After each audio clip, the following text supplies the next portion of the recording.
Hi guys, welcome to my YouTube channel. I'm Soumya Shukla. I'm an CAT aspirant. Welcome to yet another study vlog. आज पूरा दिन मैं पढ़ाई नहीं कर पाई थी क्योंकि मेरे घर पे गेस्ट आ गए थे। तो मैंने सोचा मैं पूरी पढ़ाई अब शाम को करूँगी।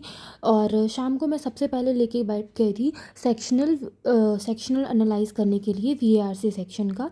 तो इसमें मैंने जो कल ही टेस्ट दिया था उसको मैंने आज एनालाइज़ किया था। मैंने एक चीज़ नोटिस की टेस्ट देते हुए, जितने भी अभी तक मैंने सेक्शनल्स दिए थे, कि मेरे जो VA के एक्यूरेसी है वो काफ़ी कम है और जो RC की एक्यूरेसी है VA से बेटर है। और एक रीज़न ये भी है क्योंकि VA में जो है वर्बल एबिलिटी में लैक ऑफ इन्फॉर्मेशन होता है। बहुत कम इन्फॉर्मेशन में आपको बहुत ज़्यादा उसमें मतलब बहुत बारीकी से उसमें आपको देखना होता है, जो कि RC में नहीं है। RC में आपको लैक ऑफ इन्फॉर्मेशन नहीं रहती है, बहुत सारी इन्फॉर्मेशन प्रोवाइड करवाते हैं। तो मैंने इस बार क्या किया था कि 4 के चारों RCs मैंने लगाई थी और इसकी वजह से मैंने ये नोटिस किया कि बाकी सेक्शनल से इसमें मेरे थोड़े बेटर हुए थे।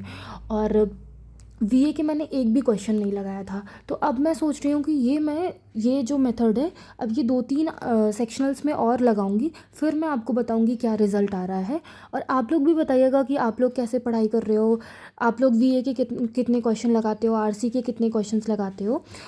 और उसके बाद मैंने RC के कुछ मिनी टेस्ट दे रखे थे 10 मिनट्स के, तो उसको एनालिसिस किया क्योंकि उसमें मेरे काफ़ी ज़्यादा गलत हो गए थे। तो मैं चेक कर रही थी उसको कहाँ पे मैंने मिस्टेक की है।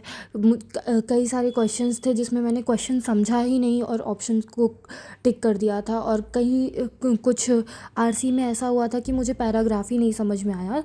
तो ये सारी इश्यूज़ आई थी मुझे RC सॉल्व करते टाइम पे। तो मैंने आज VARC सेक्शन के लिए सिर्फ इतना ही पढ़ा था। उसके बाद मैंने LRDI की एक क्लास रिवीजन की थी, वो डाटा इंटरप्रिटेशन की क्लास थी। और कई बार ये ऐसा होता है कि क्लास में हम लोग जो सेट लगाते हैं, जो सर हम पढ़ाते हैं और लगवाते हैं, वो सेट तो हमें उस टाइम पे बहुत ईजी लगती है। जब हम बाद में लेके बैठते हैं तो वो हमें बहुत टफ लगती है। और उसमें के जो कुछ पॉइंट्स होते हैं तो वो तो बाद में समझ में ही नहीं आ रहे होते हैं, कहाँ से क्या कैसे हो रहा है। तो उनमें से एक ये सेट था जो मुझे बहुत टफ लग रहा था सॉल्व करने के लिए। इसको तो मैंने 2-3 बारी पहले भी लगा रखा है, फिर भी मुझे टफ़ लगता है ये। तो और ऐसा कई बारी सेट टेस्ट में भी होता है कि हम जो उसको लगा के रखते हैं और फिर बाद में भी हमें वो बहुत टफ़ लग रहा होता है।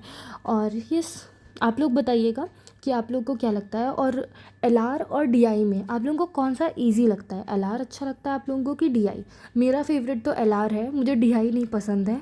ऑल्सो मैं आप लोगों से एक बात शेयर करना चाहती हूँ कि मैं सोच रही हूँ कि मैं 30 डेज़ तक मिनी व्लॉग बनाऊँ, यूट्यूब शॉर्ट्स बनाऊँ, जिसमें मैं आप लोगों के साथ शेयर करूँ कि मैं दिन में क्या पढ़ाई कर रही हूँ। मैं 30 डेज़ तक ये लगातार करना चाहती हूँ, एक चैलेंज की तरीके से। और डेली मैं आप लोगों को दिखाऊँगी कि मैं क्या पढ़ाई कर रही हूँ, कैसे कैसे कौन से सब्जेक्ट्स पढ़ाई कर रही हूँ। बेसिकली मैं I will share my day with you guys. तो अगर आप लोगों को देखना है तो प्लीज़ कमेंट सेक्शन में कमेंट कर दीजिएगा मिनी व्लॉग, उससे मुझे भी मोटिवेशन मिलेगी और मैं भी 30 डेज़ का ये चैलेंज शुरू करूँगी। और हाँ, बैक टू द टॉपिक। फिर मैंने डाटा इंटरप्रिटेशन की क्लास ली थी। डाटा इंटरप्रिटेशन की क्लास थी, ये काफ़ी टफ़ था मेरे लिए। आई डोंट नो व्हाई मुझे डाटा इंटरप्रिटेशन बहुत टफ़ लगता है।